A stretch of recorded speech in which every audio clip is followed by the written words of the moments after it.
So picture this. There is a 15-year-old girl that's in debilitating pain with her periods. And after 2 cycles in a row where she can't be at school for multiple days during her menstrual flow, she's at home and she's in so much pain. Maybe she's even vomiting, passing out from the severe pain that she's under.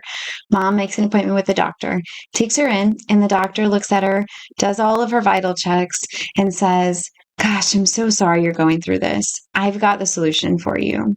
He writes her a script and she walks out of the office with what she's told is the solution. But is it? Is this really the solution to our women's health problems? Let's unpack this a little bit. If you're new here, I'm Rita Johnson. I'm the owner of Health and Hormones, and here you'll find all things from fatigue solutions to period help and true gut healing. I'm so glad you're here. Let's dive in. So I just hear this so often from moms and girls, and whether they take the script and they get it filled and they go on the pill for a few months and they notice things are better, or they might notice things are worse. Sometimes they'll start to feel so awful on the pill. They'll gain weight. They'll have all these other issues creep up that were not problems before. Or the third thing that I see often is that they say, well, we're not going to do that. So what do I have left? If all the doctor's giving me is this prescription, what other options do I have? I just want to say that if you've chosen to try the hormonal birth control pill, or if your daughter has chosen that, that's okay. It's not the end of the world. But I want to talk for a minute about what is happening when we're on hormonal contraception. Unfortunately, this is the broad answer that we are given at the doctor's office because of the way physicians are trained. A lot of times, physicians have to do a lot of their own re-education or have their own personal convictions that are just so deep that they have gone down these rabbit trails to see that this is not the only solution for hormonal health problems.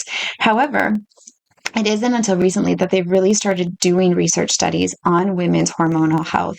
And as a result of that, a lot of that information has been kept out of a lot of hospital systems, medical schools, and the like. And so this is part of the reason that we're in this problem here and now. Unfortunately, it's even common amongst OBGYNs to be using hormonal contraception to solve period problems. So first and foremost, what's going on when we take hormonal contraception in terms of the pill, and I'll talk separately about the IUD in just a moment. The pill is basically a 4-week supply where we go through a 28-day cycle. 3 of those weeks is a steady supply of, it's a pharmaceutical form of estrogen and progesterone. And I want you to think of them as just like steady, consistent hormones for 3 weeks straight. And then there's 1 week where it's a placebo.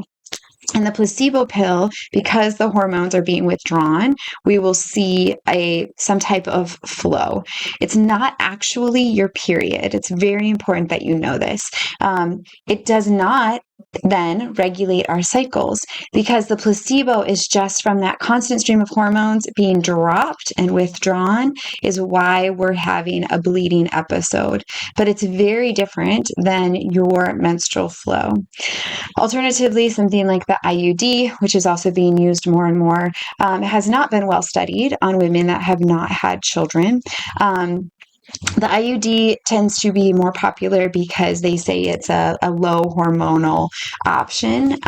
So perhaps it has a copper IUD or a low amount of progestin.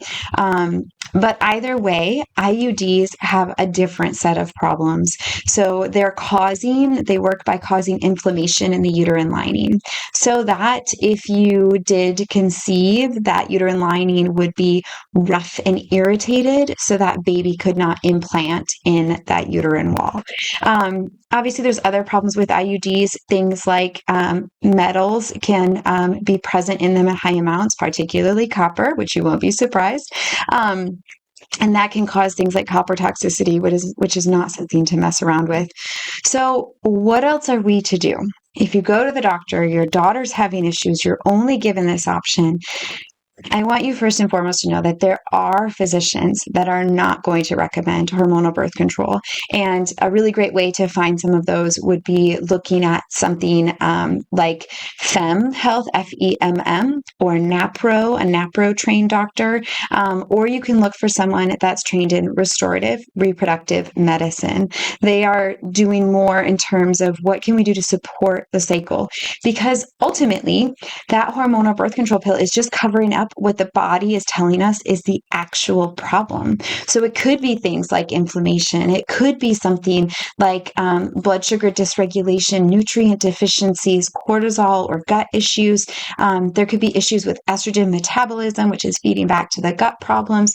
There could be so much else happening that is causing this acute chronic pain to happen at the same time of the cycle, month after month. But if we just put hormonal contraception on top of that conversation, we're not getting deeper into the real solution. And then what ends up happening is we're delaying true, authentic healing. We're pushing it down the road, perhaps compromising fertility in the meantime as well. Something like endometriosis, which is hallmarked by really severe pain during periods. The longer that goes, the worse the disease advances in that process as well.